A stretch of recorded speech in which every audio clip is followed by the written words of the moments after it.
جب رسول اللہ صلی اللہ علیہ وسلم نے رسالت کی تبلیغ اور امت کی خیر خواہی کا کام مکمل کر لیا تو آپ کے اقوال و افعال میں دنیا سے رحلت کے آثار نمایاں ہونا شروع ہو گئے۔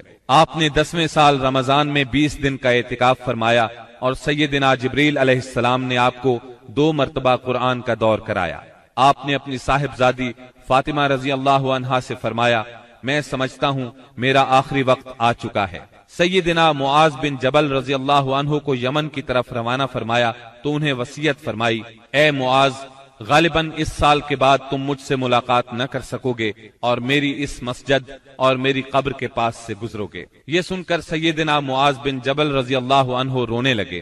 آپ نے حجۃ الوداع میں کئی بار کہا، غالباً میں تم لوگوں سے اپنے اس سال کے بعد نہ مل سکوں گا، غالباً اس سال کے بعد حج نہ کر سکوں گا۔ اسی طرح الیوم اکملت لکم دینکم اور اذا جاء نصر اللہ کا نزول اسی بات کا پیغام تھا کہ آپ دنیا میں اپنی مہم سے فارغ ہو چکے ہیں، اور اسی وجہ سے اس حج کا نام حجۃ الوداع رکھا گیا، کیونکہ آپ نے اپنے رب سبحانہ و تعالی کی طرف منتقل ہونے کے لیے لوگوں کو الوداع کہا۔ اوائل سفر 11 ہجری میں آپ احد تشریف لے گئے اور شہداء کے لیے اس طرح دعا کی گویا زندوں اور مردوں سے رخصت ہو رہے ہیں۔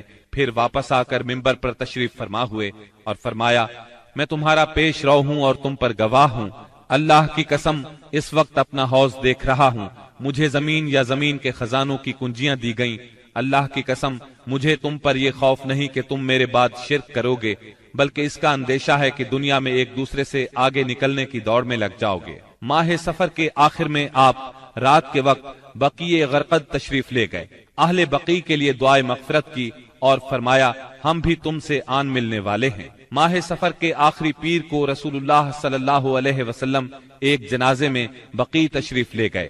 سیدہ عائشہ صدیقہ رضی اللہ عنہا فرماتی ہیں، آپ بقیع سے واپس تشریف لائے تو میں اپنے سر میں درد محسوس کر رہی تھی اور یہ کہہ رہی تھی کہ ہائے میرا سر۔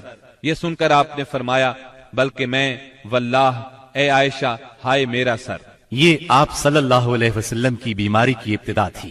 اس کے باوجود آپ باری باری سب بیویوں کے پاس دن گزارتے رہے، یہاں تک کہ مرض میں شدت آ گئی۔ اس وقت آپ سیدہ میمونہ رضی اللہ عنہا کے گھر میں تھے اور پوچھ رہے تھے، کل میں کہاں رہوں گا، میں کل کہاں رہوں گا؟ مطلب یہ تھا کہ مجھے سیدہ عائشہ رضی اللہ عنہا کے ہاں رہنے دیا جائے۔ چنانچہ ازواج مطہرات نے اجازت دے دی کہ آپ جہاں چاہیں رہیں۔ آپ سیدنا فضل بن عباس اور سیدنا علی رضی اللہ عنہما کے سہارے پاؤں زمین پر گھسیٹتے ہوئے نکلے اور سیدہ عائشہ صدیقہ رضی اللہ عنہا کے گھر منتقل ہو گئے۔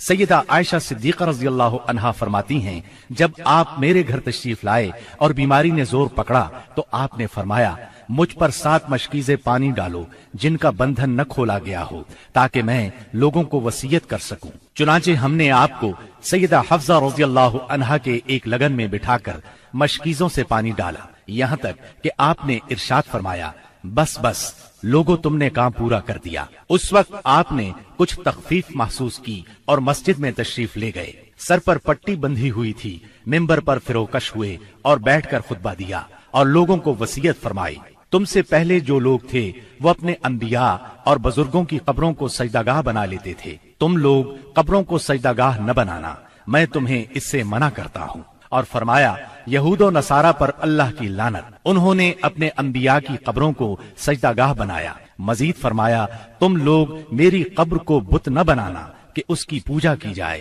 پھر آپ نے خود کو قصاص کے لیے پیش کیا، انصار کے متعلق خیر کی وصیت فرمائی۔ پھر فرمایا، ایک بندے کو اللہ نے اختیار دیا کہ وہ دنیا کی چمک دمک اور زیب و زینت میں سے جو چاہے لے لے، یا اللہ کے پاس جو کچھ ہے اس کو اختیار کرے، تو اس بندے نے اللہ کے پاس جو کچھ ہے اس کو اختیار کیا ہے۔ سیدنا ابو سعید خدری رضی اللہ عنہ فرماتے ہیں، یہ سن کر ابو بکر صدیق رضی اللہ عنہ رونے لگے اور فرمایا، ہم اپنے ماں باپ کے ساتھ آپ پر قربان۔ ابو سعید خدری رضی اللہ عنہ فرماتے ہیں، ابو بکر صدیق رضی اللہ عنہ کی اس بات پر ہمیں حیرت ہوئی، لیکن چند دن بعد معلوم ہوا کہ جس بندے کو اختیار دیا گیا تھا وہ خود رسول اللہ صلی اللہ علیہ وسلم تھے، اور ابو بکر ہم سب سے زیادہ صاحب علم تھے کہ بات کو اسی وقت سمجھ گئے تھے۔ اس کے بعد رسول اللہ صلی اللہ علیہ وسلم نے ابو بکر صدیق رضی اللہ عنہ کی تعریف کی اور ان کے دروازے کے سوا